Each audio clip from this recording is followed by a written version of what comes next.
boa tarde, agradecemos a presença de todos e a todas. Começaremos o nosso último bloco, teremos duas palestras, uma com o professor Dr. Edson Gastaldo e outra com a professora doutora Maria do Carmo. Faremos duas palestras, após as falas dos convidados abriremos para 20 minutos de debate. As perguntas poderão ser feitas aos convidados através do chat. O primeiro a falar é o professor Dr. Edson Gastaldo, farei a sua apresentação e logo após ele poderá iniciar a sua apresentação. Edson Gastaldo é doutor em multimês pelo Instituto de Artes da Universidade Estadual de Campinas, é pós-doutor em Sociologia pela Universidade de Manchester e Antropologia Social pelo Museu Nacional da UFRJ. Possui mestrado em Antropologia Social pela Universidade Federal do Rio Grande do Sul, foi professor de graduação e pós-graduação na Unícinos e na Universidade Federal Rural do Rio de Janeiro. Atualmente é professora adjunta no Centro de Estudos de Pessoal, tem experiências nas áreas de Antropologia e Comunicação, com ênfase em antropologia do cotidiano, esporte e publicidade, atuando principalmente nos seguintes temas: sociabilidade, interação social, futebol, publicidade, identidade nacional, Copa do Mundo e comunicação. Hoje teremos o prazer de assistir a sua fala, Goffman, interação social e linguagem na pandemia, gerenciamento da impressão no Zoom. Professor Edson, você está aí, a palavra é sua. Ah, tá. Agora eu ativei meu microfone, eu estava trancado de ligar meu microfone antes. Agora eu estou aqui desimpedido para falar, não é? Claro, então, professor, quando faltar 5 minutos do final da sua apresentação, eu vou te dar um aviso. Você tem 30 minutos, então... Tá, 5h24, vou anotar aqui, 5h24 eu começo, tá? Então eu vou até 5h54 em princípio, não é? Isso. Tá bom. Bom, pessoal, nós temos aqui 75 participantes. É uma alegria poder falar para tanta gente ao mesmo tempo, né? Um sucesso o evento. Quero parabenizar a Renata, a Graça, toda a equipe que trabalhou duro para que esse evento acontecesse, e com tanto sucesso, com tanto interesse, né? É realmente uma grande alegria poder estar aqui nesse momento e compartilhar um pouco de ideias, trocar um pouco de impressões sobre tudo isso que a gente está vivendo, esse ano louco que caiu na nossa vida, né? Eu me lembro aqui que no fim do ano passado a gente teve num lugar em Porto Alegre, que é uma casa que vende artigos de Umbanda, né? E eu conversei com a moça que trabalha na loja e perguntei, que ano que vai ser 2020? E ela falou, ano de Xapanã. Né? E Xapanã é o orixá das doenças, o orixá da varíola, das doenças contagiosas, da peste, né? Então, para o bem e para o mal, né? Da cura e da doença, de tudo isso que está envolvido com a saúde e tal. Então, quando apareceu isso tudo de coronavírus, epidemia, tudo isso que está acontecendo, que está nos levando de arrasto com as nossas vidas junto, me impressionou muito o fato de ser um ano dessa presença entre nós aqui, né? E todos estamos fazendo o que podemos para sobreviver a esse momento e ter um evento como esse para a gente poder trocar umas ideias e compartilhar algumas coisas é sempre uma alegria, tá? Então, a minha fala, como ele falou, vai chamar Goffman, Interação Social e Linguagem na Pandemia, né? Enfim, eu não sei exatamente, são muitas pessoas, né? 77 participantes agora, tem mais de 200 inscritos, então é realmente um público muito heterogêneo. Então, eu peço desculpas de antemão de chover no molhado, de falar algumas coisas que podem parecer óbvias para quem já tem formação em estudos da linguagem ou em ciências sociais, mas eu espero atingir o maior número possível de pessoas e se ficarem dúvidas ou alguma expressão não ficar clara, eu peço que me perguntem que eu terei o maior prazer de explicar no final, tá? Enfim, Goffman, quem é Goffman? Por que Goffman, né? Irving Goffman, com E, assim, Irving Goffman, é um sociólogo canadense que nasceu em 1922, morreu em 1982. Tá? Ele se destacou e ele entrou para a história da sociologia com um livro espetacular, publicado em 1959, chamado A Representação do Eu na Vida Cotidiana. Eu digo espetacular porque ele é realmente um livro extraordinário, né? E ele inaugura todo um campo da sociologia, toda uma área de estudos que a sociologia tinha, desde Durkheim, negligenciado, que era o estudo da interação face a face. A sociologia, tradicionalmente, trabalha com grandes modelos explicativos, com grandes vistas aéreas, que pensa classe social, o proletariado, a burguesia, a classe média, fica pensando grandes contingentes de pessoas, mas não fica pensando no Antônio, conversando com o Alfredo, falando sobre a vida da Madalena. Entende? Então, esse tipo, quando a coisa chega no nível pessoal, no nível interpessoal, no nível da interação social, isso que se fala, interação face a face, aquele universo de fenômenos que acontece quando pessoas estão reunidas no mesmo lugar e coisas acontecem, né? Sob essa definição, a gente vai ter, por exemplo, um casamento, uma sala de aula, uma formatura, qualquer cerimônia de qualquer tipo, qualquer relação, marcar uma consulta no dentista. Você tem que ir num lugar, falar com uma pessoa, negociar um horário, certo? Então, muitas ações acontecem nesse plano, e ele sempre foi tomado como se fosse uma espécie de evidência dentro das ciências sociais, tipo, a vida cotidiana não importa, por quê? Porque ela é banal, porque ela é ordinária, porque ela é irrelevante, ela simplesmente acontece. E o primeiro expoente das ciências sociais a dedicar uma obra inteira a esse mundo dos pequenos fenômenos, aquilo que ficou chamado como microsociologia, o pai dessa vertente é o Goffman. Né? Então, por isso, eu quero destacar a obra dele. Ele é um sociólogo, mas ele tem grande aplicação nos estudos da linguagem, principalmente naquilo que veio a se ser chamado, depois de alguns anos, de sociolinguística interacional. Então, é o estudo dos processos sociais de uso da linguagem, né, em perspectiva sociológica, ou seja, como que as pessoas usam a linguagem para fazer coisas. Porque falando você se casa, falando você arruma um emprego, falando você perde um emprego. Então, o mundo da vida, ele se rege, o mundo da vida cotidiana de cada um, de qualquer um de nós, ele se rege dentro desse domínio, desse universo da experiência que o Goffman chamou de a ordem da interação. Ou seja, aquele fenômeno, aquele universo de fenômenos feitos por pessoas em interação, fazendo coisas. Tá? Muito bem, então eu quero destacar da obra do Goffman. O Goffman morreu em 1982, né? Já tem quase aí 40 anos. Né? Ele, no tempo dele, não existia computador, no tempo dele não existia Zoom, não existia CD. Para vocês terem uma ideia de quando o Goffman morreu, só tinha LP na época que ele morreu. Muito bem. Então, vou destacar alguns conceitos do Goffman e retomar eles logo adiante. Tá? Então, são 4 conceitos. O primeiro é o conceito que está no primeiro livro do Goffman, que é a representação do eu na vida cotidiana, que se chama comunicação imprópria. Tá? É uma má tradução. É uma má tradução. A tradução desse livro é péssima. Tá? Então, o nome em inglês é Communication Out of Character. É comunicação fora do personagem. Porque a ideia que preside a obra do Goffman como um todo é assim: o mundo da vida social é como se fosse um teatro. Cada pessoa na vida social é como se fosse um ator. E ele desempenha papéis perante outras pessoas que também desempenham papéis. Então, em uma sala de aula, você tem uma pessoa fazendo o papel de professor. Tem várias outras pessoas fazendo o papel de aluno. Então, tem prerrogativas destinadas a cada um dos papéis. Então, não quer dizer que a pessoa não seja professora, ela é professora. Mas, além de ser professora, ela tem que agir como um professor, senão a autoridade dela como professor vai ser desafiada. Entende? Se o professor começar a caçar briga com os alunos, a ofender os alunos, a falar palavrão em sala de aula, ele vai perder a sua reputação, aquilo que a gente vai chamar dos conceitos, né? A face dele, a reputação, a respeitabilidade que ele deve conduzir a sua atividade de professor tem que estar par e passo com a ação que ele está desempenhando enquanto professor. Os alunos, igualmente.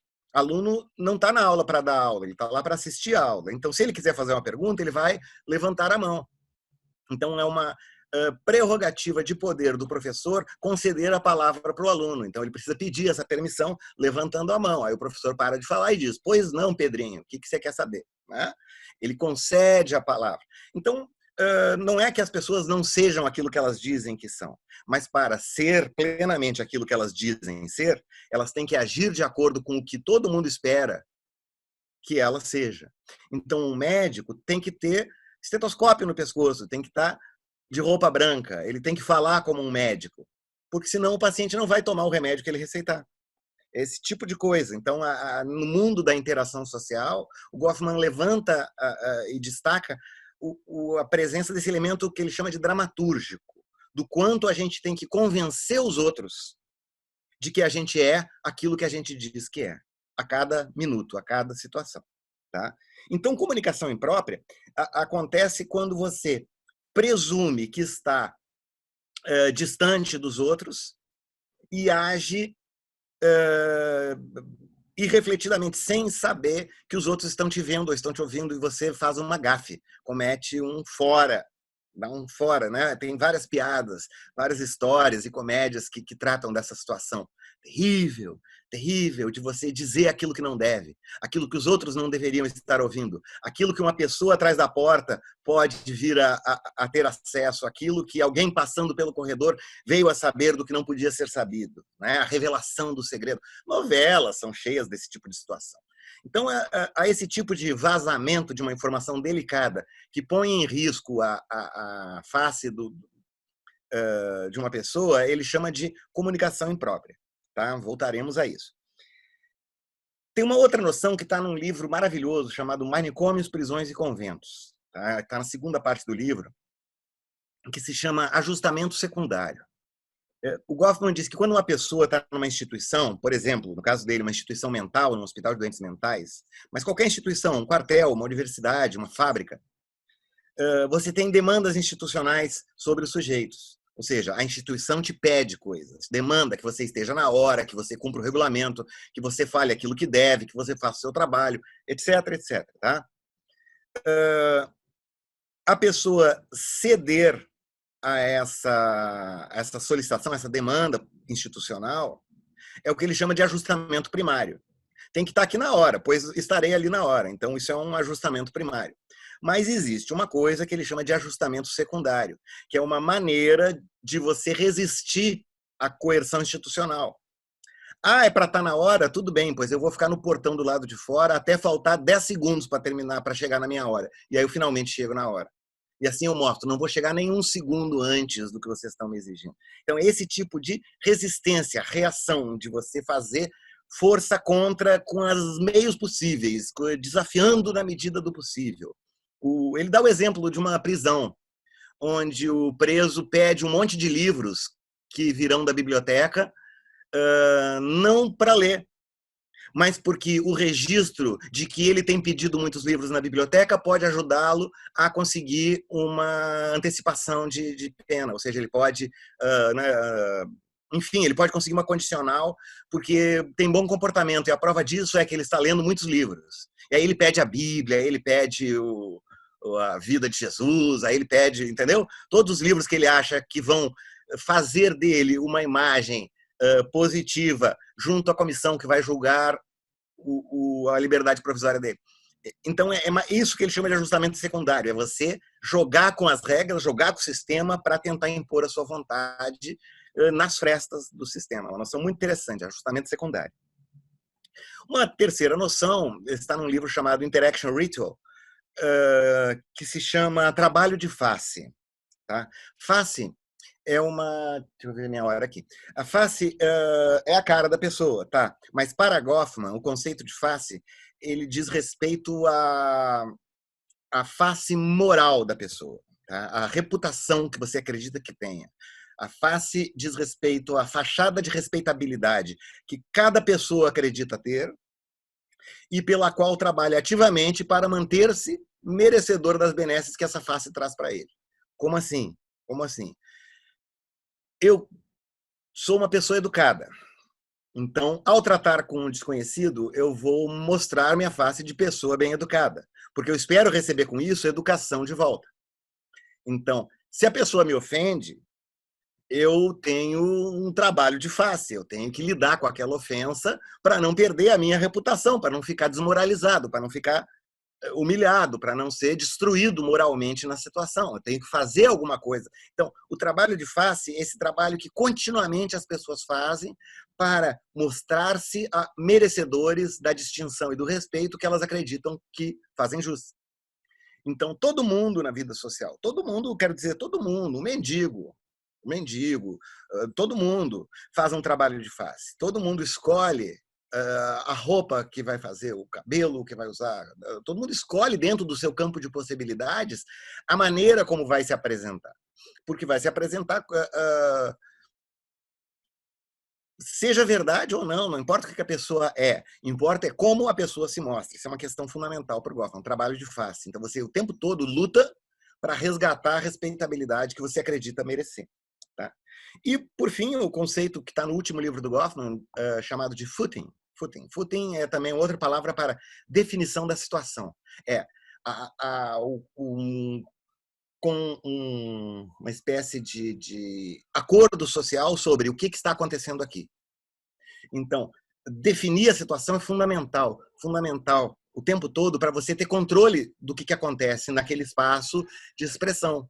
Se o que está acontecendo aqui é uma aula, as pessoas vão se manifestar, vão falar, vão agir como sendo uma aula. Se as pessoas quebrarem garrafas e começarem a jogar umas nas outras, e quebrar as mesas e as cadeiras, o que está acontecendo aqui é uma briga, é uma pancadaria, e um novo tipo de atitude vai ter que ser tomado. Entende? Então, assim, se as pessoas tocarem fogo nas coisas quebradas, o que está acontecendo aqui é um incêndio. Então, vamos tratar de salvar a nossa vida.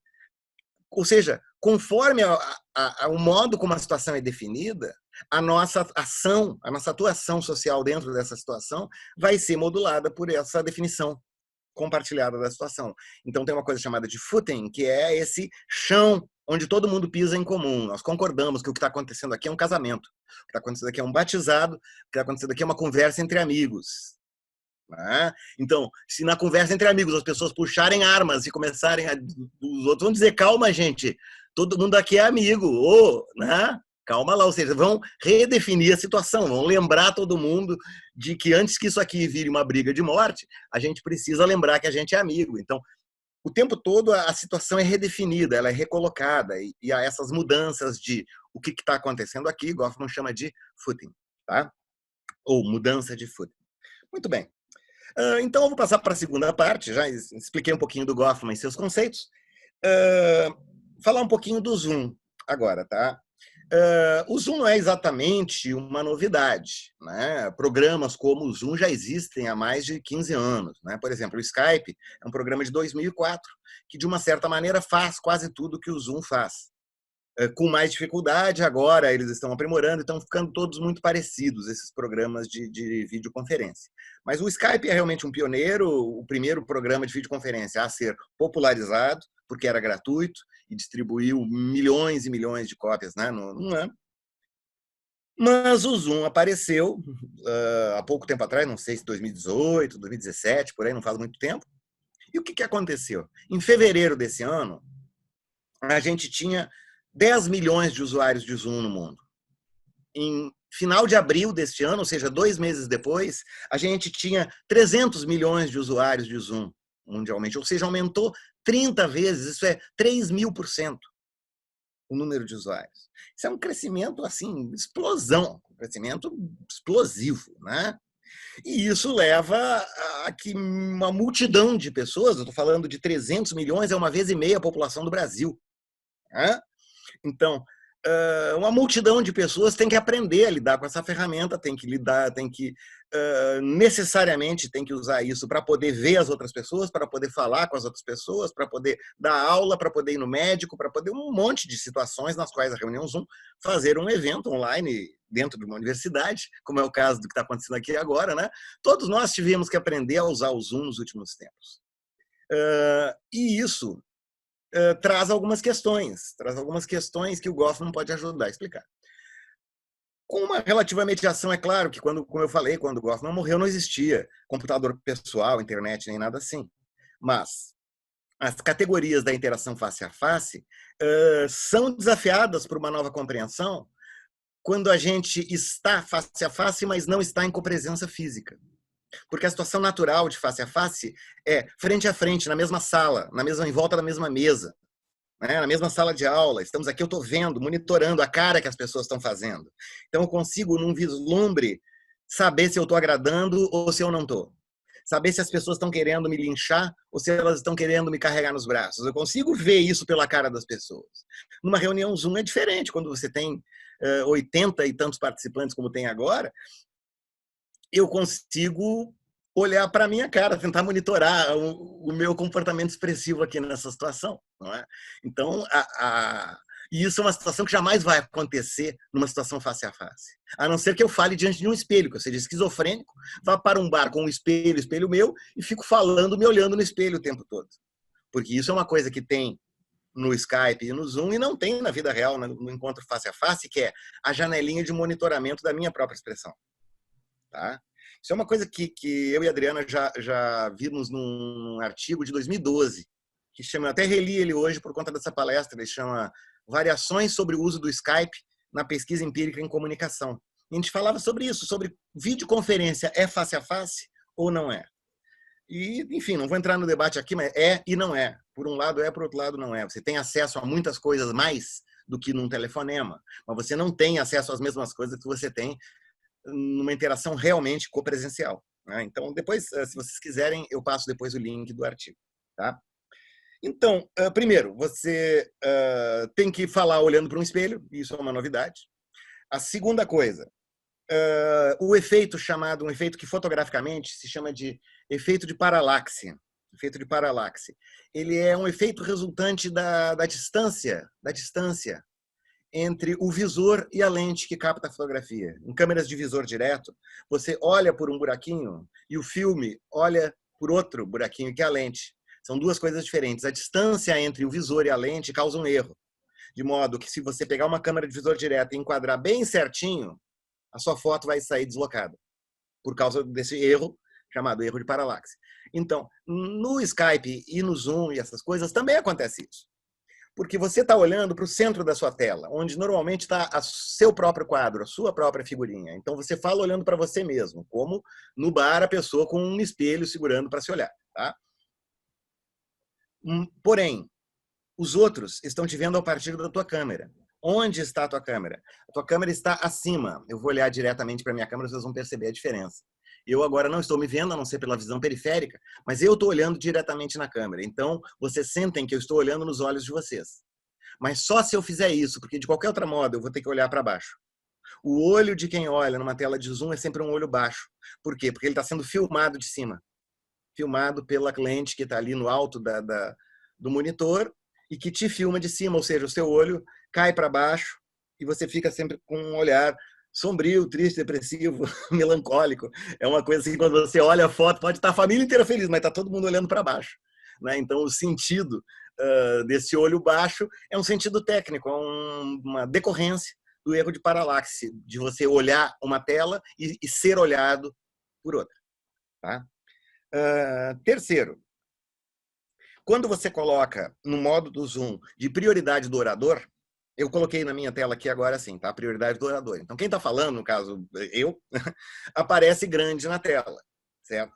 Mas quando você coloca assim, qualquer pessoa que emita um som, por exemplo, espirre, o cachorro lata, o neném chore, a campainha toque, o caminhão passe na rua, ele vai lá e captura a tela. Captura, vocês já viram 1 milhão de vezes isso acontecendo. Ele captura a tela e coloca ela grande. E isso leva a uma exposição da pessoa. Uma exposição, porque a pessoa não está falando naquele momento. E ela, interacionalmente, o que ela está falando? Está fazendo um assalto ao turno do outro. Ela toma o turno do outro. Mas, na verdade, não. Ela não tomou a palavra de ninguém. Ela só fez... Tá? Ela fez isso, mas aquele som, aquele impacto do som no microfone capturou a tela para ele, colocou a cara dele de todo tamanho na frente da sala inteira, fazendo ele passar por pessoa grossa que interrompeu a pessoa que estava falando. Então, o manejo dessa impressão, né, um outro conceito do Goffman, a arte de gerenciar a impressão, ou seja, o que eles vão achar de mim? Eu tenho que me esforçar, eu tenho que trabalhar, eu tenho que me mostrar de uma maneira favorável para que as coisas que eu diga, que o modo como eu diga as coisas que eu tenho para dizer, agrade as pessoas. Essa é a arte da interação social. Então, o controle da impressão numa reunião Zoom, ele é fortemente mediado por esses fatores técnicos. Tá? Depois, necessidade de mediação. É uma outra coisa que a Adriana até me falou que viu no grupo dela, que muitas pessoas falaram, eu até acrescentei nessa minha fala aqui, que é o seguinte: grupos Zoom muito numerosos necessitam de mediação. Mediação em que sentido? Alguém que distribua as falas. Alguém que diga, obrigado fulano, agora quem vai falar é o ciclano. Alguém que fique olhando aqui... A Renata, eu acredito que a Renata está fazendo esse papel, de ficar lendo o chat para ir anotando as perguntas, as pessoas que levantam a mão, botando elas na ordem, para depois, na hora das perguntas, ir passando a palavra para uma por uma. Se você não faz isso e todo mundo tenta conversar ao mesmo tempo, 8 pessoas numa mesa de boteco conseguem falar às 8 ao mesmo tempo e se entenderem muito bem, num ambiente completamente barulhento. Agora, mediado por computador, tendo acesso à sua voz e imagem transmitidos por um microfone e uma câmera, isso dá problemas terríveis de sobreposição. Tu começa a perder o encadeamento, a voz sai da fala. Se todo mundo fala ao mesmo tempo, simplesmente ninguém se entende. Ninguém se entende. Todos falarem ao mesmo tempo é o limite da incompreensão que o Zoom nos traz. Então, assim, não está escrito em nenhum lugar do Zoom, mas se você tiver alguém que cumpre o papel de mediador na reunião, de que quem quiser falar pede a palavra para ele, que essa pessoa distribua as falas em ordem, a reunião vai fluir, vai funcionar, né? E essa figura do mediador, ela acaba sendo inferida, acaba sendo uma solução encontrada, mas ela não me parece que seja que alguém diga quem vai ser o mediador. Como para andar de carro, quem vai ser o motorista? Alguém tem que ser motorista, senão nós não vamos de carro a lugar nenhum. O carro sozinho não vai. O Zoom sozinho, só com as pessoas falando todas ao mesmo tempo, também não vai a lugar nenhum. Professor, 5 minutos. Tá. Muito bem. Por fim, na interação social por Zoom, o silêncio ele é muito mais constrangedor do que numa interação face a face. Se as pessoas estão na mesa de um bar, as pessoas podem falar lentamente, tomar um ar, olhar para a janela. No Zoom, isso é intolerável. Numa reunião Zoom, isso é intolerável. As pessoas têm que falar o tempo todo. Um som tem que estar sendo produzido o tempo todo, por outra determinação do meio técnico, que é o quê? O silêncio significa conexão perdida. Se está em silêncio é porque você não está ouvindo, porque alguém deveria estar falando alguma coisa. Então, o silêncio no Zoom se torna duplamente incômodo. Então, são características do meio que interferem no modo como a gente interage. Ou seja, não é exatamente face a face. Tem a ver, mas não é exatamente a mesma coisa. E eu quero terminar, nos meus últimos 4 minutos, pensando num caso que aconteceu recentemente, que talvez muitos de vocês tenham visto, um caso do suplente. Só vou falar essa palavra mágica aqui, o suplente, e vocês devem lembrar da situação. Era uma reunião Zoom que aconteceu numa universidade, e o contexto da reunião era que tinha tido uma eleição para reitor, um candidato fez quase 80% dos votos e não foi escolhido. Foi escolhido outra pessoa, alinhada com o governo, né? Enfim. A pessoa que perdeu a eleição ficou com uma grande, vamos dizer, capital simbólico dentro da universidade, foi uma voz muito respeitada, foi uma espécie de chefe da oposição, tendo em vista, né, o que aconteceu. E nessa reunião tentava-se marcar uma decisão, uma comissão que teria que juntar para tomar uma decisão que a direção não queria que a decisão fosse tomada, queria prorrogar, queria postergar, queria enrolar. Esse professor e o grupo que ele representa queriam que a decisão fosse marcada. E aí o professor cometeu o erro fatal, né? Enquanto a chefe do departamento, pró-reitora de alguma coisa, eu não sei qual é o cargo também, ficava falando que ela ia ter uma cirurgia, que ela estava doente, que ela não podia ir na reunião, que não sei o quê. Esse professor não viu que estava com o microfone aberto, e comentou de si para si, como uma espécie de ajustamento secundário. Ele falou, mas para isso é que existe suplente e um palavrão. E depois, deixa de ser outro palavrão. Só que ele falou isso de si para si, acreditando que o microfone estava calado, como quem vendo um jogo de futebol pela TV, xinga o centroavante que perdeu um gol. Você não está realmente acreditando que o centroavante vai te ouvir através da televisão, mas você precisa falar aquele palavrão que está em... Né? Enfim, foi mais ou menos esse o contexto. Só que o microfone estava aberto. E aí se deu a comunicação imprópria. E aí passou de pessoas da alta administração universitária estão se ofendendo com palavras de baixo calão, na cara. Ele está dizendo, deixa de ser...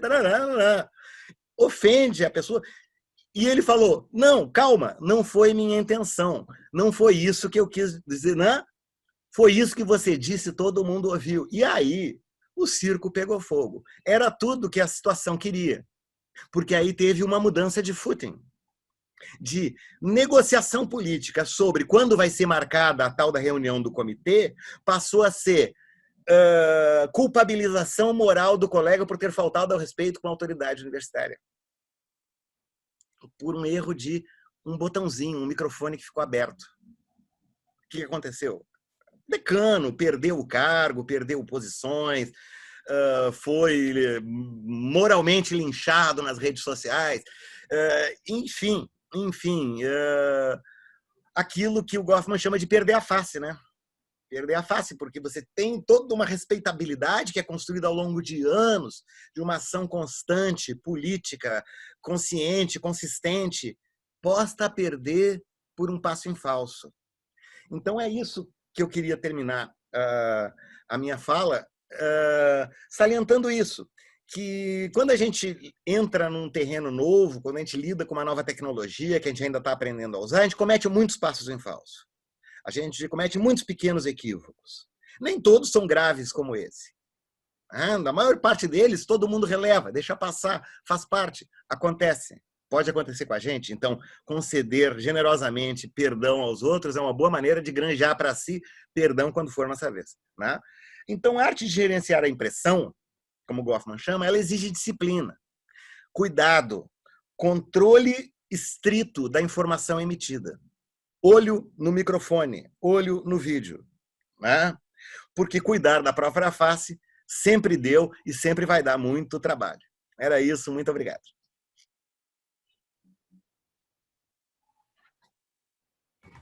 Muito obrigado, professor.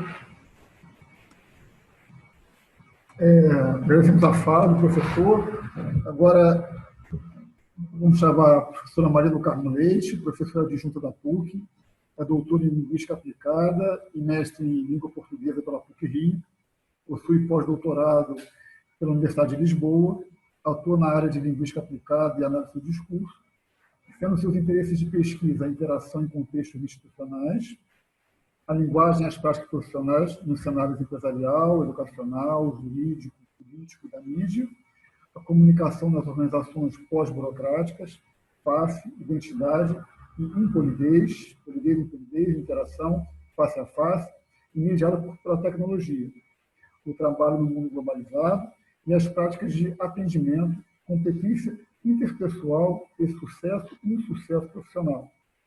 É com prazer que assistimos a sua fala intitulada A Economia da Atenção em Tempos de Pandemia, Interação na Internet 2.0. Professora? Vamos lá?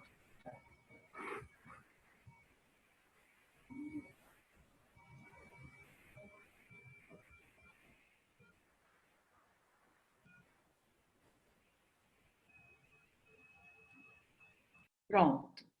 Bem, primeiro eu queria agradecer o convite. Realmente está tão bem montado esse evento, está despertando tantos interesses, está nos inspirando tanto, e eu nem sei o que dizer mais para dizer quanto me honra estar aqui hoje para falar sobre esses efeitos da pandemia na interação, né? Então, a minha fala, na verdade, eu escolhi juntar algumas coisas pela minha experiência de receber alguns tipos de WhatsApp. Então, eu juntei economia da atenção em tempo de pandemia e, especificamente, o caso da interação na internet 2.0, que, como o Gastaldo falou, é muito difícil você pensar em uma interação, nós que tivemos toda uma formação a partir do Goffman, quando a gente já tem a internet. Né? E não é mais nem aquela internet antiga, é a internet 2.0, que trouxe uma outra revolução tecnológica que não era aquela da primeira fase da internet. Então, eu estou convidando vocês para poder chegar a esse lugar de ver como é que isso está junto, a fazer uma viagem no tempo. Vamos andar lá para trás, para os anos fim de 50, início de 60, tá? Essa é uma propaganda que ficou muito na cabeça de muitas mulheres que hoje têm mais de 40 anos. Eu, por incrível que pareça, estou incluída entre essas. Então, a propaganda era assim, tinha uma mulher bonita, andando assim na rua, e o narrador dizia, ela é linda. E alguém, a plateia, dizia, ó, está noiva, ó, usa pontes. Ah! E a pergunta que tem a ver com aquela época e com a discussão sobre a economia da atenção é exatamente por que esse comercial ficou na memória de muita gente. Não é uma questão de saudosismo, não é uma questão de a moça ser bonita. Para dizer a verdade, eu lembro vagamente que era uma coisa na rua, ela andando e esse narrador falando, e uma coisa muito curta, né, para falar do creme Pontes. Então, a primeira pergunta que a gente tem que se fazer é por que esse comercial despertou atenção? Porque ele tem que ter elementos nele mesmo, na sua produção, que permita chamar a atenção de um telespectador no meio de um programa de televisão dos anos 50, 60, início de 60, acho eu. Por que ele despertou atenção? Exatamente porque a narrativa é interessante, ela é muito curta. Eu tenho uma descrição de uma mulher, né, o protagonista, a personagem, ela é linda. Eu tenho uma segunda informação sobre essa mulher, que está noiva, e eu tenho uma terceira, que é o de quem diz, é por isso que ela é linda e está noiva. Então, o que a gente percebe nessas 3 frases que criam uma narrativa geracional que mostra que o casamento era o objetivo das mulheres e que a beleza já era, naquela época, a condição para o casamento, para o sucesso, para o que fosse. Então, nesse ponto, a atenção foi despertada pela maneira como um comercial tão curto, tão simples, né? Hoje olho para ele e fico pensando, né? Mas é isso, ele tinha uma narrativa geracional ali que cativava a atenção das mulheres. Agora, por que ele ganhou o tempo de atenção das mulheres? Esse é um outro ponto interessante, que é o que vai nos levar a falar em economia da atenção. Na verdade, naquela época, né, o que nós tínhamos? Nós tínhamos uma baixa oferta de produtos para a beleza da mulher, baixíssima, e a gente, então, não tinha muita concorrência. Eu vejo hoje, por exemplo, no intervalo do Jornal Nacional, você tem propaganda de mais de 10 supermercados. Você nem sabe mais qual é um, qual é o outro, não é que estava a carne mais barata, porque é um em cima do outro, um em cima do outro. É muito concorrente. A sua atenção você não consegue fixar a sua atenção em um deles. Então, aqui não. Aqui tinha era uma época em que isso era possível. Despertar atenção por baixa oferta, pouca concorrência para a sua atenção. Agora, vocês devem estar se perguntando, tudo bem, mas isso é marketing, isso é gestão de empresa. Por que a economia da atenção passou a ser hoje uma questão para todos nós? Porque é isso que eu quero trabalhar, falar um pouco sobre esse conceito da economia da atenção. Porque nós vivemos já há algum tempo, um pouco mais agora acelerado, o que a gente chama da era da informação. E quais são as questões da era da informação que a gente tem que chamar a atenção? Primeiro, com todo o desenvolvimento da tecnologia, né, sempre mais, nós tivemos uma era da hiperconectividade. E, justamente por isso, a era da interação. E, por consequência, o excesso de informação. Então, aquele creme ponte sozinho não era um problema. Agora, se eu tenho muita informação, e nós todos temos muita informação hoje, né, muita distribuição de informação, a nossa possibilidade de se fixar de chamar atenção é muito mais disputada, né? Então, eu acho que tem uma coisa interessante aí, que é essa noção de que a comunicação na cibernética, né, que eles dizem que na era da cibernética, que a comunicação já não existe, o ser humano, mas os seres sociais, né, já não somos mais o ser humano, somos os seres sociais, inteiramente definidos pela sua capacidade para se comunicar socialmente. Eles até eles criam um conceito que vem do Weiner, mas o Breton reassume, que esse humanismo cibernético ele vai postular essa noção do pessoa comunicante, né? No inglês era o homem comunicante, mas a gente agora está tentando sempre tirar o homem para dizer o ser humano, os homens e as mulheres, então a pessoa comunicante. O que é essa pessoa comunicante? E se vocês observarem a nossa vida lá fora, vocês estão vendo, nós estamos sempre conectados a um celular, alguma coisa. Nós estamos sempre ligados a todos os acontecimentos que estão acontecendo por meio da informação. Quando chega o jornal, você já sabe tudo que você já ouviu no rádio, já ouviu no e-mail, já viu no WhatsApp, já viu no Google, no Globo, do Infoglobo, enfim, sai por algum lugar. Ora, então, com isso, nós não somos mais o centro de tudo. Quer dizer, antigamente partia do ser humano e regressava para o ser humano, aquele feedback, né? Hoje é como se nós fôssemos o intermediário. E essa noção da cibernética eu acho interessante, porque talvez ela possa nos ajudar a pensar o que eu venho aqui hoje fazer. Na verdade, é uma grande reflexão a partir da minha experiência como recebedora de compartilhamento de vídeos durante a internet, durante a pandemia. Então, mais um. O que foi, então, essa internet 2.0? A revolução total das tecnologias de comunicação e para a comunicação. Aí tem uma diferença. Eu já não tenho só tecnologias eu tenho tecnologias para. Então, a hiperconectividade fica muito mais extrema. Os tradicionais meios de comunicação de massa a gente já sabia. Jornal, né, tinha rádio. Mas agora você tem as próprias versões dos jornais, dos clássicos meios de comunicação de massa, com o jornal online, os podcasts, está cheio de podcasts. Você, se for ouvir tudo aquilo, você não vai fazer outra coisa na sua vida.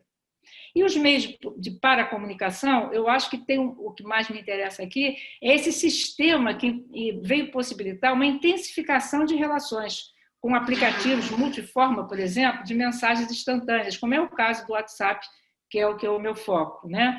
E é interessante porque o que se diz aí é que exatamente esses mecanismos, o que é primário, em termos de objetivo dele, é a relação, estabelecer relação. O que é dito ou compartilhado, na verdade, é secundário.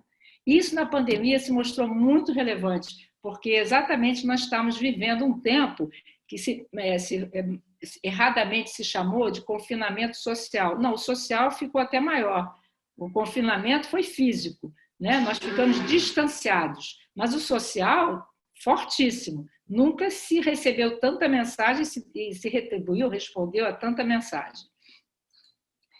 Então, os meios de comunicação de massa na pandemia, eles mostraram como era importante você pensar em economia da atenção, porque, de repente, nós fomos bombardeados, né, durante a pandemia. Por exemplo, a Rede Globo chegou a mudar toda a programação para quase o dia inteiro sem informações sobre os vírus, tipos de fármacos, tipos de EPS, de equipamentos para o hospital, medidas de prevenção, combate, tudo que você puder imaginar. Conhecimentos científicos, olha, nunca ouvimos tantos infectologistas, virologistas, sanitaristas e outros istas que a gente nem participava da vida deles, nem sabia que eles existiam. E estatística, tinha estatística para tudo, de enfermos, de óbitos, por região do Brasil, por países, todos dados, e você ali com a sua única cabeça, aquela que você tem, com os seus limites de atenção, tentando gerenciar toda essa informação que a gente era bombardeada. O que aconteceu com os meios para a comunicação na pandemia? Exatamente o que me fez pensar nessa fala foi a minha percepção como recebedora de meios de vídeos de compartilhamento envolvendo a questão da pandemia. Houve uma explosão de WhatsApp de compartilhamento. Na primeira fase, eu acho que eram os apocalípticos. É assim, você não pode encostar o sapato, você não pode fazer isso, você não pode fazer aquilo, tem risco no ar, tem risco não sei aonde, você já não sabia onde enfiar a cabeça, porque tudo era risco. Então, tinha os apocalípticos. Na segunda fase, que eu digo que é um pouco mais para depois de maio, talvez, são os tranquilizantes, sabe? São os WhatsApps Rivotril. O que eles vão fazer? Eles vão tentar ajudar você a lidar com aquilo que você e o mundo inteiro está sentindo. Medo do inimigo invisível, opressão do confinamento, ansiedade porque você descobre que você não tem controle de nada e a gente achava que tinha, e a ansiedade em cima de um futuro incerto até hoje para nós. A gente não sabe o que vai ser 2021, né? Nesses tranquilizantes, eu recebi agora há pouco uma imagem, não era um vídeo, mas a imagem era muito interessante, porque é um tranquilizante que mistura um pouco de autoajuda com um pouco de humor. Era a foto de um bueiro, e dizia luz e força. Quer dizer, aquilo que era para representar o que era ali, aquele bueiro, né, na verdade, para nós, era, olha isso, luz e força, não vamos entregar os pontos, não, né? Bem, então, nos vídeos tranquilizantes que eu recebi, eu destaquei algumas categorias. Claro que, talvez a partir disso, muita gente possa fazer estudos sobre o WhatsApp. Eu só estou colocando uns e vou depois contar por que eu cheguei a essa discussão. Bem, os conteúdos eram saúde. Nessa hora, os conteúdos eram melhores notícias. Eu mesmo recebi, acho que semana passada, um tal de boletim de Milão. Eu achei graça, porque a primeira informação vai ser assim: aqueles que se infectaram depois de agosto vão ter mais chances do que os infectaram antes. Por quê? Porque hoje se sabe mais sobre o coronavírus. Eu falei, gente, é boa notícia relativa. Se eu vou de novo ser infectada ou vou estar correndo o risco da infecção, eu ainda continuo mal. Mas não importa, o tom era positivo. Ou então na religião, tinha muita coisa, confia em Deus, olha o que Deus diz, parará. Não é só Deus, qualquer coisa que tivesse a ver com qualquer tipo de religião. Então era mensagem de fé, esperança e caridade, porque também se estimulava essa coisa da solidariedade, que é uma coisa que na cultura brasileira nunca foi tão forte e agora se manifestou. Autoajuda, aí era a questão da resiliência, a questão da força, a questão da luta, a questão de lembrar o que é o mundo, o que sempre foi, os exemplos com outras pandemias, enfim, era por esse caminho. E o humor era, até esse último que eu recebi era até interessante, porque ele já começava assim, na primeira imagem do vídeo, para esquecer a pandemia. Aí vinha uma série de cenas cômicas. Realmente, você ria, por alguns momentos você esquecia dos seus medos, das suas ansiedades, e você se divertia com os vídeos. Mas eu achei graça que ele já escrevia para esquecer a pandemia. Então, nós chegamos ao conceito de economia da atenção. Esse conceito foi introduzido por esse Herbert Simon, que foi Prêmio Nobel da Economia em 1978, e, na verdade, foi porque ele estava pensando, a tese dele era em cima de tomada de decisão. E é interessante porque a tomada de decisão que ele tomava naquela época era aquela visão também dos economistas que era muito racionalista. E dentro hoje não, hoje já outros prêmios Nobel da economia ganharam porque colocaram o afeto também aí, o sentimento, depois daquele colapso de 2008, né? Viram que as pessoas não tomam decisões tanto pela razão. Há outras coisas que influem para a sua tomada de decisão, senão não teria havido aquele baque na crise de 2008. 2018? Não, 2008. Bem, então, agora a pergunta é, por que esse Simon ele veio acabar sendo invocado para a questão da economia da atenção? Porque quando ele fez um estudo sobre tomada de decisão, e ele via 3 fatores como importantes para uma tomada de decisão na gestão, na administração. Ele faz um corte muito importante na área da gestão quando ele traz esses conceitos. Quais eram os conceitos dele, os fatores que ele apontava? Um era o limite de informações disponíveis. Eu não posso tomar uma decisão se eu não tenho limite de informações disponíveis suficientes. O outro seria, ele admitia, a limitação da capacidade de avaliação da mente humana. Nós temos também limites na hora da nossa avaliação, né, comumente. E o terceiro, que daí vem tudo isso, o limite de tempo para tomar decisões. Então, ele começa a apontar a importância do tempo no momento que a gente está vivendo, né, da era da informação e agora a era da economia da atenção. E eu gosto muito dessa frase que todos eles citam quando vão falar da economia da atenção. A riqueza da informação, ela cria uma pobreza de atenção. Porque se eu tenho informação demais, eu tenho atenção de menos. E com isso me obriga, tenho uma necessidade de alocar a minha atenção eficientemente entre uma superabundância de fontes de informação que pode consumir essa atenção. Então, eu imagino que todos vocês, quando receberam todas as lives possíveis para assistir, se perguntaram qual que eu vou assistir. Eu não posso assistir tudo isso. Todos os Zooms para fazer, eu não vou poder fazer todos esses, né? Todos os WhatsApps que recebem, eu não posso abrir todos eles. Então, é isso que é a economia da atenção? Se eu tenho uma abundância de informação, de mensagens, eu tenho uma pobreza de atenção. Então, eu tenho que saber alocar, tomar uma decisão também, considerando o tempo. Então, os WhatsApps... Aí, o que eu observei? Que eu recebia 2 tipos de WhatsApps de compartilhamento de vídeo. Uns sem mensagem e outros com mensagem. O que eu estou chamando sem mensagem é sem mensagem produzida por quem enviou. Porque, às vezes, até tem gente preguiçosa que pega quem enviou primeiro e encaminha a própria mensagem que a pessoa fez. Não, eu não estou falando desses preguiçosos. Eu estou falando das mensagens que quem encaminhou produziu uma mensagem junto com o vídeo. Então, em termos da economia da atenção, se eu pensar em termos de economia da atenção, o WhatsApp sem mensagem ele é bem econômico. Primeiro, quando eu produzo uma mensagem, eu consumo o tempo de quem encaminhou, porque eu vou ter que escrever alguma coisinha para você sobre o vídeo que eu estou mandando. Economizei, só mandei o vídeo. Se eu faço um texto escrito ou faço um áudio, não só o meu tempo está sendo roubado, mas também a atenção do outro. Por quê? Porque ele vai ter que ouvir o áudio, ou ele vai ter que ler o texto para depois ele abrir o vídeo. Então, ele também perdeu o tempo dele. Então, nesse sentido, o WhatsApp de compartilhamento de vídeo sem mensagem, ele é bem econômico. Mas o problema é como atrair atenção se não há mensagem? Porque eu só posso atrair atenção se eu estou ali, dentro, presente, na minha mensagem, na minha fala, no meu texto, no que for, né? Não importa aí se é oral, se é escrito, se é mediado ou não pela tecnologia. Então, qual é o desafio de quem envia um WhatsApp desse tipo? Né? Aliás, esse é um desafio que nós todos temos todos os dias, em todos os nossos momentos da nossa vida.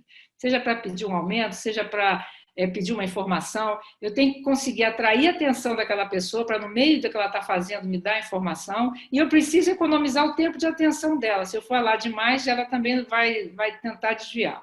Então, eu tenho um desafio que são 2 objetivos aparentemente contraditórios. Eu tenho que atrair sua atenção, mas, ao mesmo tempo, eu tenho que economizar o seu tempo de atenção, senão a sua memória de curto prazo vai dar uma caída aí, não vai aguentar. Bem, então, qual é a solução?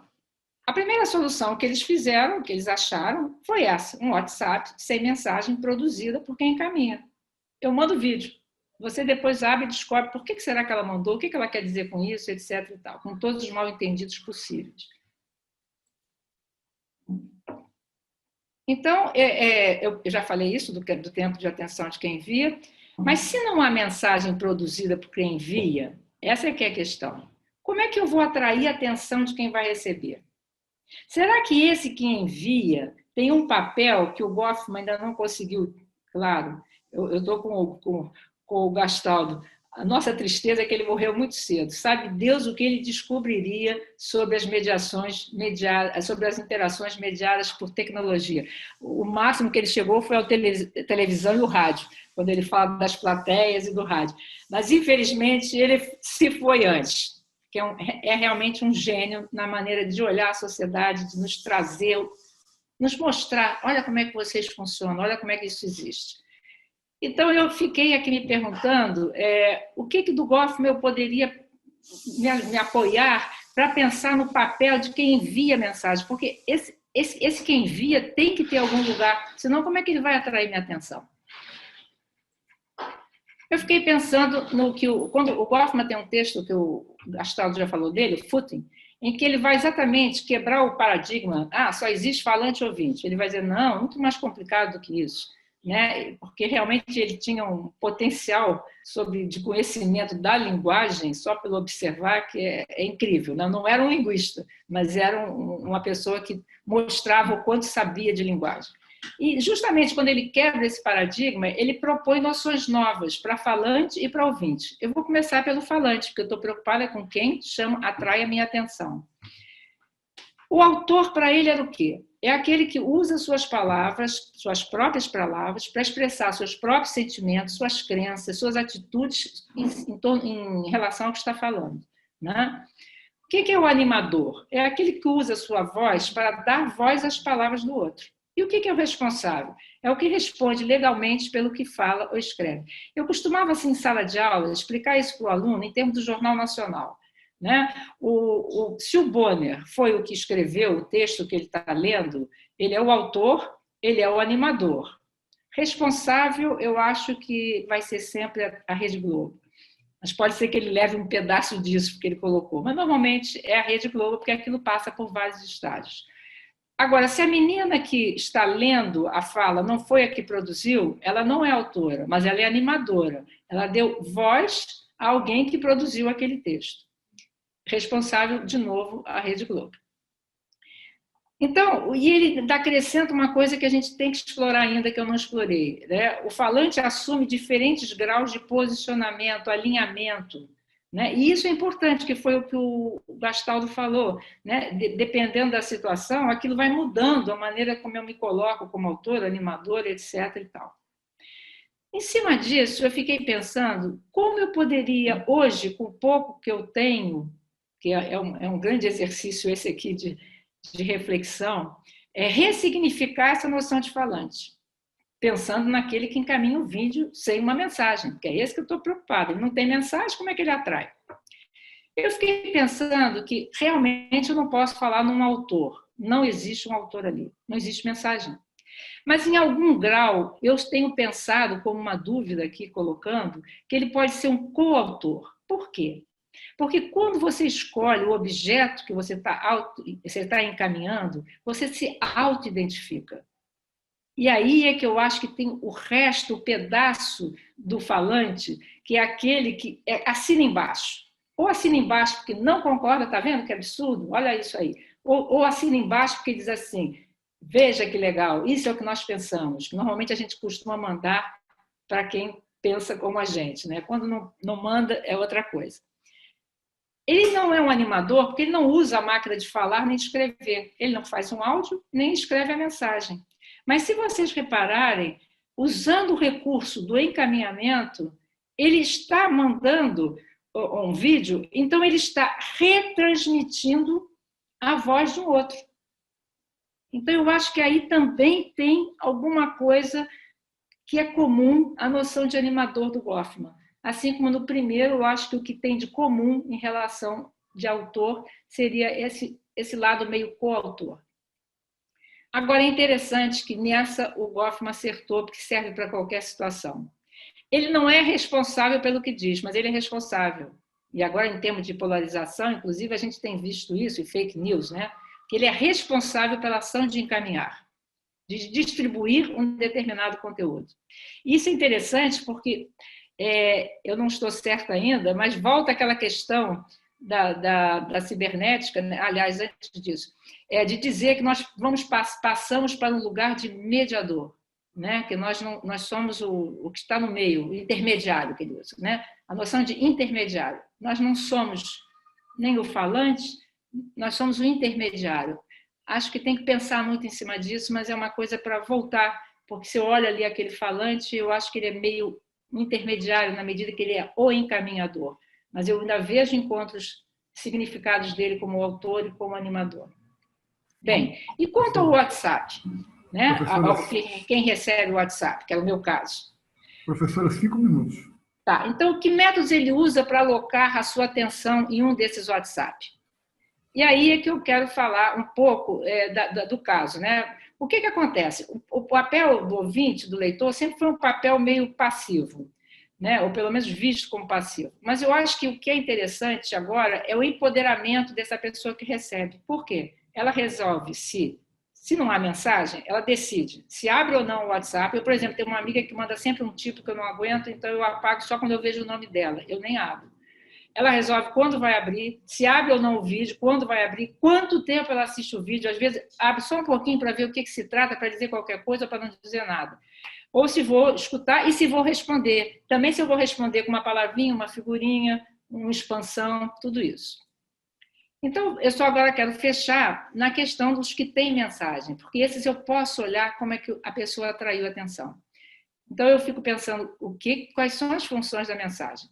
Então, para onde eu vim? Por que eu vim para esse caso? Eu recebi um vídeo, um WhatsApp de encaminhamento sobre uma experiência brasileira sobre a saúde no Brasil, né, no caso do SUS.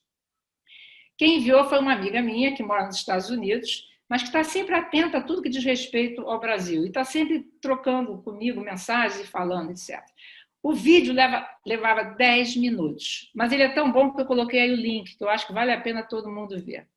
E o palestrante era um médico sanitarista, ex-ministro da Saúde, que é o José Temporão, e o público, a fala era retransmitida de docentes e alunos do primeiro ano da Faculdade de Medicina da UERJ.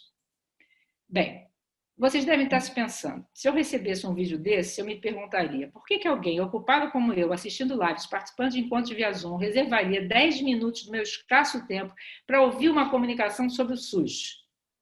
E aí é que está a resposta, porque a mensagem, ela me fisgava a minha atenção. E por que ela fisgava? E eu gosto muito dessa frase do Sun Tzu, né, que ele diz: toda batalha é vencida antes de lutar. Uma mensagem pode ser uma forma de levar você, de fisgar, antes de você abrir. Primeiro, ela começava dizendo, olha, eu sei que o vídeo é longo, quer dizer, ela já reconhece que o tempo é escasso. Depois ela dava várias razões, mas a fala é lúcida, uma qualidade fundamental para eu poder escutar, porque se vai só para a direita ou só para a esquerda, eu também não quero. Se for lúcido, imagino que tem alguma coisa boa. Depois, tom positivo. A gente nunca ouviu falar bem do SUS, só agora na pandemia. Antes disso, era só derrubar o SUS. E a isca final, ela terminava assim, é importante para quem, como nós, ama o Brasil. Ora, no momento que você está tão decepcionada com o Brasil, você quer escutar alguma coisa para quem ama o Brasil. Então, a mensagem dela foi uma mensagem muito poderosa nesse sentido. E ele também, a fala dele é maravilhosa. Por quê? Ele usa um formato de narrativa para falar da história da saúde do Brasil. E do SUS como a entrada na democracia. E ele fala isso num esquema positivo, porque é yes and but, que ele começa colocando tudo que é positivo, coisas que eu não sabia, deu um orgulho para a gente saber. E depois é que ele vai falar dos problemas que não são problemas, ele fala dos desafios para o sucesso do SUS. Então, a querida atenção diz uma coisa assim, é relevante, o que é relevante você presta atenção, mas também diz, você presta atenção para o que é relevante para você. E aí que eu fui buscar naquele vídeo o sentido para a minha vida. Primeiro, a saúde no Brasil como uma narrativa de luta e esperança. Gostei muito de ver esse enfoque quando a gente está tão sem esperança. O baixo grau de consciência política que temos da importância do SUS, com certeza. Você sabe quantas pessoas usam o SUS? 75%. Tem um grupo em que nós nos encontramos, muitos de nós, que são os 25% que pagam a privada. Mas se a gente tivesse um SUS bom, nós não teríamos que estar pagando a privada, como na Inglaterra, que tem menos. Um novo conceito de saúde. Saúde não é atendimento médico só. Ele está relacionado com trabalho, salário, habitação, transporte, cultura, meio ambiente, com tudo isso. Então, para encerrar, o que eu pensei, minhas lições de pandemia? A importância da troca no convívio humano, né? A gente estava vivendo um momento que a troca física era um risco à saúde. E justamente os WhatsApps vieram fazer a troca social para proteger a saúde, para resgatar o nosso convívio social distanciado. A ressignificação dos papéis interacionais. Nós hoje somos mais produtores e distribuidores de conteúdo do que às vezes interlocutores. E desses endereçados muito empoderados para ver o que eles querem fazer e se vão dar atenção ou não. E uma última reflexão. Todos hoje estamos conscientes ou não, como produtores ou consumidores de informação, orientados para a economia da atenção. Por quê? Porque a atenção hoje é como água, valiosa e finita. E agradeço aqui as contribuições da Branca Ribeiro, que foi quem me passou o vídeo do SUS e me fez promoveu essa reflexão sobre esses vídeos durante a pandemia. Obrigada, gente. Agradeço a professora Maria do Carmo, ao professor Edson. Passo a palavra agora para o Lucas. Oi, gente. Então, a gente vai ter uns 20 minutinhos agora para o debate. Eu selecionei algumas questões do professor Edson e da professora Maria do Carmo. Gostaria de agradecer a palavra dos dois. Eu acho que é muito atual tudo que a gente está vivendo, essa interação principalmente no Zoom, nas redes sociais e em outras mídias. Eu vou pegar aqui primeiro para o professor Edson.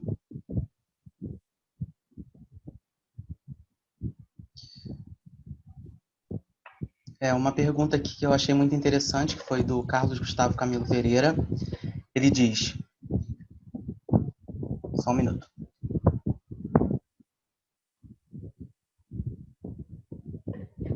Assim. Ele diz... Carlos Gustavo Camilo Pereira. Professor Edson, costumeiramente, Goffman é criticado por não utilizar dados empíricos, mas sim por exemplificações hipotéticas. Isso posto, como rebater essas oposições e demonstrar as contribuições de Goffman para as análises das interações sociais? Ótima pergunta. Estão me ouvindo, né? Tá aberto. Tá. Essa é uma crítica que quem vem da etnometodologia normalmente faz ao Goffman, né? Porque o Goffman, se pensar do lugar, vamos dizer, simbólico do Goffman dentro das ciências sociais, ele é quase um outsider. Ele fica, vamos dizer assim, bem na lateral das ciências sociais mainstream, vamos dizer, que seria sociologia formal, análise de variáveis, survey, esse tipo de coisa, a classe média, o proletariado. Essa sociologia aí não é a do Goffman. O Goffman faz uma visada muito mais do ponto de vista da relação interpessoal, da interação face a face, e ele usa dados empíricos de campo de uma maneira muito própria, de uma maneira muito peculiar. Ele é muito engraçado sobre isso. Ele fala assim, há muitas razões para duvidar do método que eu emprego. Eu mesmo duvidaria se não fosse meu. Então, tipo assim, ele sabe, ele chama o método dele de observação naturalista assistemática, que é basicamente andar por aí olhando as coisas que acontecem, e vendo exemplos para as coisas que ele vai teorizar depois. Então, a crítica da etnometodologia vem justamente desse lugar de trabalhar com o radicalmente empírico. Não dizer uma pessoa entra na sapataria e fala com o vendedor. Qual pessoa? Qual sapataria? Qual vendedor? Grava uma sapataria, a pessoa entrando e falando. Aí você analisa aquela situação. Essa é a abordagem mais radicalmente empírica, vamos dizer, da etnometodologia, que o Goffman faz uma teorização mais ao estilo da sociologia convencional, que é categorias abstratas. Agora, não quer dizer que as categorias abstratas do Goffman, que são categorias abstratas, e a etnometodologia critica todas as categorias abstratas, porque elas não são nativas, mas isso é um outro debate, mas elas são muito úteis para a gente pensar. São categorias interessantes, porque elas vêm filtradas, é claro, mas vêm de uma observação empírica. A gente consegue reconhecer no mundo cotidiano que a gente vive as categorias que o Goffman levanta. Então, quando a gente fala comunicação imprópria, todo mundo que já deu uma gafe sabe do que a gente está falando. Quando a gente fala de manejo da impressão, todo mundo que penteou o cabelo antes de sair de casa sabe sobre manejo da impressão. Então, assim, são coisas muito da vida prática que a gente se identifica, se reconhece. Então, são categorias boas para se pensar. Nesse sentido, eu acho que elas são super válidas. Inclusive para a sociolinguística interacional, porque elas dão nomes para fenômenos com os quais a gente liga e a gente não sabe que tem nome. Com o Goffman, a gente aprende um nome e com esse nome a gente consegue se fazer entender por outras pessoas que também leram aquilo. Então, eu vejo muito valor no Goffman para lidar com os fenômenos da fala em interação. Tinha uma outra pergunta, eu vou aproveitar e emendar. Viu, Lucas? Pode ficar à vontade, professor. Tinha sobre a fala em interação, contribuição de Goffman para os estudos da fala em interação ou da análise da conversa etnometodológica. Bom, estritamente, do ponto de vista etnometodológico, tem uma crítica que eles fazem para o Goffman. O Goffman, inclusive, tem uma treta histórica com a análise da conversa, que o Goffman era da banca de doutorado do Harvey Sachs. E ele ficou incomodado com o brilho do Harvey Sachs, ele viu um concorrente perigoso, ele levantou da banca e foi embora. E disse assim, não assino nada, saiu. E o Harvey Sachs passou mais de um ano sem conseguir o doutorado, porque aquela situação não tinha precedente, tinha que chamar o conselho universitário, decidir, como assim? Porque ele não defendeu, ou defendeu, mas faltava uma assinatura, o cara que tinha que assinar se recusou a assinar, a banca começou, mas a banca não terminou, não tinha precedente, ele atrapalhou a vida do Harvey Sachs por um ano. Então, assim, não é um campo fácil esse da interação entre Goffman e a etnometodologia. Então, de parte a parte, a frame analysis foi a resposta do Goffman aos estudos em etnometodologia do Garfinkel. Falou, quer fazer teoria séria? Eu também sei, sabe? Então, assim, tem uma competição, vamos dizer, pelo campo da extrema esquerda da sociologia, vamos chamar assim.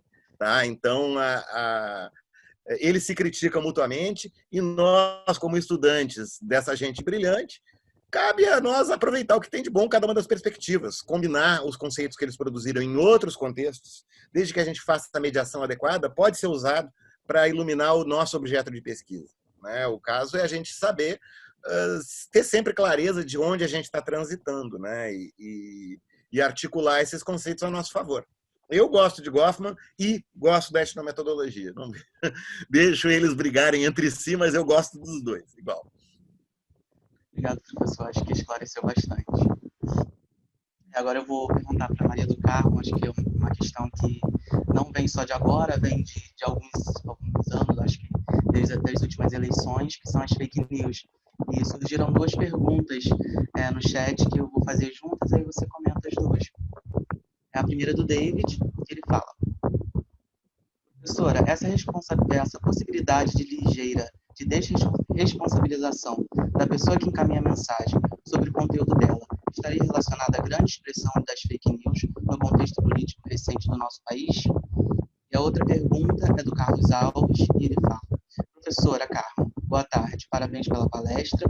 Gostaria de perguntar como a pesquisa sobre a economia da atenção pode contribuir para o entendimento das estratégias utilizadas na divulgação e na propagação de fake news. Tá. Bem, vamos lá. Primeiro, a questão da responsabilidade, eu acho que ficou bastante forte agora, exatamente por causa da polarização. Porque com a polarização e com as fake news, que é um aspecto da polarização que não é legal, você tem um risco muito grande de você estar criando um senso comum equivocado. Um exemplo mais fácil seria o da cloroquina, por exemplo. O que acontece é que eu também recebi de pessoas que não eram assim, de nenhuma... quer dizer, eram sobre saúde, até sobre a cloroquina mesmo, mas ainda acreditando naquilo. E eu falei, olha, isso não deve ser verdade, repara aí que tem... Aí a pessoa diz assim, todo mundo está caindo em cima de mim, eu não vou mais mandar nada. Então, tem dois níveis de responsabilidade. Tem um, que é o que o STF está tentando fazer, que é o legal. Você fez isso? Então, você vai ser aqui chamado para poder falar desse ato que é ilegal, você defender alguma coisa contra a democracia, etc. E tem outro, que é de novo a questão que o Gastaldo falou da reputação. A pessoa começa a sentir que ninguém mais quer ouvir o que ela manda, porque ela não checa as fontes. Então, há uma responsabilidade moral. Eu acho que na responsabilidade, eu acho que tem as duas coisas. Tem o legal, que é por causa das fake news, mas tem o moral, porque tem um tipo de fake news que não é assim, é porque você acreditou que o fulano mandou. Eu mesma tenho uma colega que é professora, literatura e tudo mais. Aí ela me mandou um texto dizendo que era do fulano de tal. Quando eu li, essa é uma que eu costumo, não vejo o nome, eu corto. Mas aí esse dia eu resolvi abrir. Quando eu fui ler, eu falei, mandei para ela, não pode ser dele, tem um erro de português, logo não sei aonde. Aí ela falou, eu nem reparei o erro. Quer dizer, não dá. A pessoa tem uma responsabilidade também moral. Eu não vou encaminhar aquilo que eu não tenho certeza. Está com dúvida? Não manda. É o melhor caminho. Agora, a segunda pergunta era... Só um minuto. Era também Era do Carlos Alves. Professora Carmo, boa tarde. Parabéns pela palestra. Gostaria de perguntar como a pesquisa sobre a economia da atenção pode contribuir para o entendimento das estratégias utilizadas na divulgação e na propagação de fake news. Pois é, esse é o ponto, né? Na verdade, a economia da atenção parece que, quando foi introduzida, é uma questão muito importante para a área da gestão e até de marketing, porque eu tenho 30 segundos para vender um produto, tem que ser uma coisa que chame atenção, e ainda mais hoje no mundo de concorrência. O problema é que o que a gente está vendo agora, nós todos aqui, cidadãos comuns, é que nós, aliás, alguém até escreveu isso muito bem, quer dizer, eu preciso trabalhar do modo econômico de atenção para não surtar. Eu gostei muito, não sei quem foi que escreveu... Aí alguém Thalita. você surta, não tem condição de administrar tanta informação. Então, a gente passa a ter alguns... Isso é que eu achei interessante, me lembrou até da etnometodologia. Você começa a criar os métodos, os etnométodos para lidar com isso. Mas eu nunca tinha visto nada sobre isso, eu só fiquei reparando a partir do meu caso do SUS, porque realmente é um vídeo que me marcou tanto, e eu comecei a divulgar para algumas pessoas, para meus alunos, para a Graça, para outros. E aí eu perguntava, você viu o vídeo? Ah, ainda não vi. Claro, eu sei que um vídeo de 10 minutos, todo mundo para antes, porque tem que ter 10 minutos para ver o vídeo, e é sobre o SUS. Mas o alcance, o significado do vídeo é maravilhoso. A gente precisa do vídeo até para dizer, eu tenho que investir na saúde pública, eu tenho que deixar de pagar plano de saúde caro. Foi essa a lição que eu levei do vídeo, que a gente tem mais é que participar mais desse movimento de saúde para todos, democraticamente, e não só para os 75% que não tem como pagar um plano de saúde. A gente recebeu várias questões, mas infelizmente todo o tempo a gente não vai conseguir ler todas. A gente vai encerrar aqui. Eu agradeço muito a palavra da... toda a comissão. Foi muito bom esse momento. Foi muito acolhida, foi muito gostoso. Obrigada. Foi maravilhoso ouvir a senhora, foi maravilhoso ouvir o Edson. Acho que foram contribuições ótimas para a interação social, para a gente começar a entender esse momento que a gente está vivendo. E agora eu vou passar a palavra para o encerramento. Agradeço os dois, agradeço todo mundo que esteve aqui hoje, durante todo o dia. E agora eu passo a palavra para o Gustavo. Oi, pessoal. Foi um momento maravilhoso em que pudemos ter a presença de dois pesquisadores muito relevantes, o professor Edson, né, e a professora Maria do Carmo. Ambos estão também contribuindo na disciplina da professora Graça, de quinta-feira. O professor Edson deu uma contribuição muito importante e a próxima semana vai ser a professora Carmo. Então, estamos sendo agraciados, né, adiantou, hein? por tantas presenças aí. Então, agradecemos a presença de todos que ficaram até este momento participando, mandando perguntas. E também convidamos vocês a continuarem com a gente no nosso último dia também de congresso. Vai ser no dia 8, vai ser uma terça-feira, e nós teremos a palestra também com a professora doutora Maria Cláudia Coelho, e depois, subsequentemente, temos um debate e depois uma roda de conversa também com a professora Inês Miller, vai trazer contribuições maravilhosas, mantendo esse nível que já está altíssimo. Então, contamos com a presença de todos. E antes de encerrarmos, pedimos, por favor, que vocês, se puderem, ligassem as câmeras para a gente fazer a nossa última print aí, antes de encerrar o encontro, né, como registro. Então, se vocês puderem ligar aí para a gente capturar. Todos juntos aí. São bastante pessoas, então demora um pouquinho para salvar, né? Só mais uma agora. Vai fazer palminhas assim. Todo mundo batendo palminha. Pois é. Bom, acho que já foram todos aqui, todo mundo já está salvo aqui nos nossos prints, nos nossos dados aqui, nossas bases. Então, pessoal, muito obrigado. Então, conta aí com a presença de vocês também aí na terça-feira para a gente continuar aprendendo muito e construindo conhecimentos, tá bom? Obrigada, Gustavo. Imagina, eu que agradeço. Até semana que vem, pessoal. Até semana que vem. Até mais, prazer. Até mais. Bom te ver.